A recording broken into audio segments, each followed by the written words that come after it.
So guys, there's been plenty of content where we've got to cover plenty of stuff on Infernoids, but now we get to talk a little bit about Diabellestar. I wanted to kind of wait for it to get closer to dropping where we could talk about Rescue Ace. We could talk about Diabellstar itself, a little bit of the Snake Eyes, and then obviously the rest of the decks that it can mix around with. I just first wanted to start off with what the engine really does. It's just a level 7 spellcaster that allows you access to a level 1 fire engine of your choice.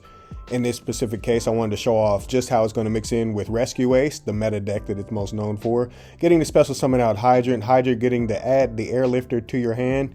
The Airlifter then getting to add Emergency to your hand as it adds a spell or trap. And then that getting you to Turbulence, which is basically what you really need to get to every single time, and that's why this Diabellstar engine is really, really good.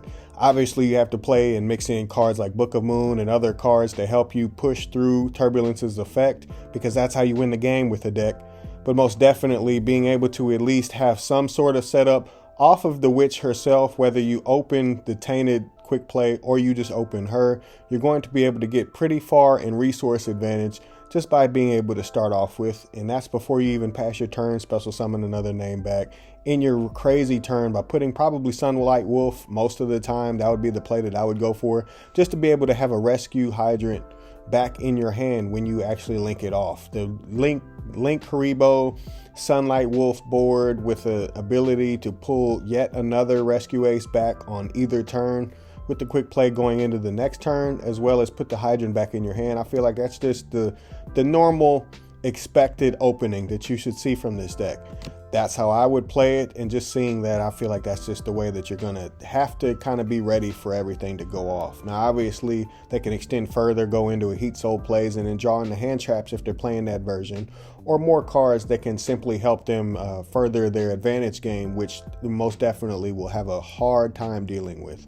As far as some of the other decks, I just wanted to show like an example hand. Obviously with the Invoke stuff, you can play it many different ways. You can mix in spell books as well, but I just wanted to show basically just normal summon Alistair, because, well, we've all seen that for so long. Normal summon Alistair, get an Invocation, link off for Almirage, then link off for Secure Gardener, or just play the Magistus chick. And then from there, you want to kind of go into your next place, because, well, it's so free to be able to put that Secure Gardener into the graveyard, because you're going to fuse it away anyway and you don't care where it is. So that's how it can mix into this deck.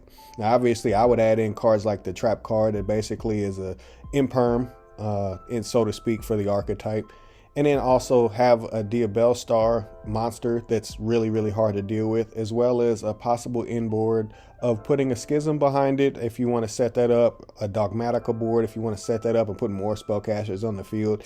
And then cards like Secret Village can actually be more relevant. So I definitely think that's one element that we have to discuss, is that cards like Secret Village and cards like the Dark Magician deck and other decks just have another strong spellcaster to really deal with. Now as far as the actual cards and how they look, before we get into that, I wanted to show off just the Infernoids in case you haven't seen that. It's kind of the same thing getting into the Decatron. So whether you open up the quick play or you just get straight into the Witch, pitching an Infernoid, and then getting to the Sinful spell card to be able to special from the deck a Decatron is absolutely insane. Being able to set up that smoothly and get into Decatron that much more often, or the Snake Eyes stuff in this case, is definitely going to help you go pretty far. Obviously the Snake Eyes monster adds the Decatron. You normal summon the Decatron. In this case I'm sending Sajet just to show an example of just why the name doesn't matter. Then tributing that Snake Eyes name off to special summon Orc getting to then pull the Decatron back again, which is another crazy advantage dump into the graveyard. Obviously your resources are all based in the graveyard when you're playing Infernoids and some of these other decks as well. But getting into another, pardon me, the button wasn't working, but getting into another Decatron to dump yet another name, and this time, and also note that you can have plenty of synchro plays if you want to. In my opinion here, you can go from making the Decatron go up one level to then help you get into an Excel play. That's just a possibility. I don't know if that's necessary. I'm just saying if you're considering wanting to play around a specific hand trap or anything in specific and want to get to Baron plays, well, that's totally up to you, because you're definitely going to have to prepare for it a little bit, but you might not need that just because you have Diviati. Anyways, the combo continues. You then again get to summon back a Decatron, send another name, Pachulia just for instance in this case. And then from there, you're basically going into the Flame Burst by special summoning it out of the deck and then putting it out on the field. Obviously, when Flame Burst comes out, it's going to be another chase secret. Good luck with that. Good luck with getting this and the Diabellstar and all the other cards, because they're going to be the chase secrets. But going into Proxy F Magician is probably the most popular new way to play some of these crazy ideas, because the Infernoid fusion is so powerful, and the Witch has got you this far just by pitching basically any card in your hand to be able to set up all of this. She's really going to change the meta game in the way that we know it. Now, as far as this combo in specific, the Flame Burst itself is going to float into multiple names, which is absolutely stupid. Getting the special summon back names after it floats off of the field. Decatron again. Decatron effect to dump again. Getting another name in the graveyard. Helping you set up behind the Infernoid Flood even more names. And then from there, wanting to fuse off the best way you can. However you can go about getting to that next combo. Getting to that next combo is the most important thing, and that is to fuse off, then summon out Infernoid Evil to target a name, to then dump that many names, and then from there you just have so much more advantage that you just had happen.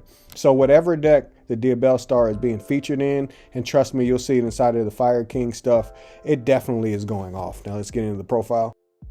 And just talking about existing profiles with Diabellstar as it comes out very soon, actually this week with at AGOV. I really like Diabellstar. It's really powerful. It's really simple to play. It's not something that's going to be hard to mix in.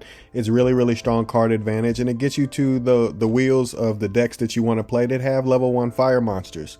Now obviously I'm going to cover in a separate video probably the Fire King stuff, because it's powerful enough to be its own meta deck, and I wanted to kind of give it its own space, as well as a few other decks like Lavos. You know, there's a lot to research with level 1 fire monsters, but this is my Infernoid list that I'm messing around with, and you know how much I like Infernoids, and obviously you got to mix in the Snake Eyes because it's just simply too good to not have. Highly recommend playing Sinful Spoils at 3 just to always see a Diabellstar. As far as shout out to the horror stuff as well, gonna have a video on them. But in moving on, just wanted to show just example lists before we get out of here of just where you can start and just how you can mix this powerful engine in. Flying spellcasters that can just have a really hard time getting off of the field, and then have protection from the cards as well. And then to mix in with additional stuff like with muskets, where you get to basically have fodder for the muskets to further their capabilities of adding some of the magical muskets to your hand, and you have more capabilities of not only hoping to open into the brains, but also break their board and or set up your own advantage going first as well. That's why I feel like that's a good mix. And then Rescue Ace is probably going to be the most popular one that you'll be most definitely prepared for, because you've probably seen thousands of videos on how to go about building this. This is just what I'm playing. Don't take that for face value, you know. Do what you want to with it. Appreciate you guys for tuning in. Let me know what you think about Diabellstar down in the comments, and I'll see you next time, especially with this upcoming Fire King video. Arrivederci. Ciao!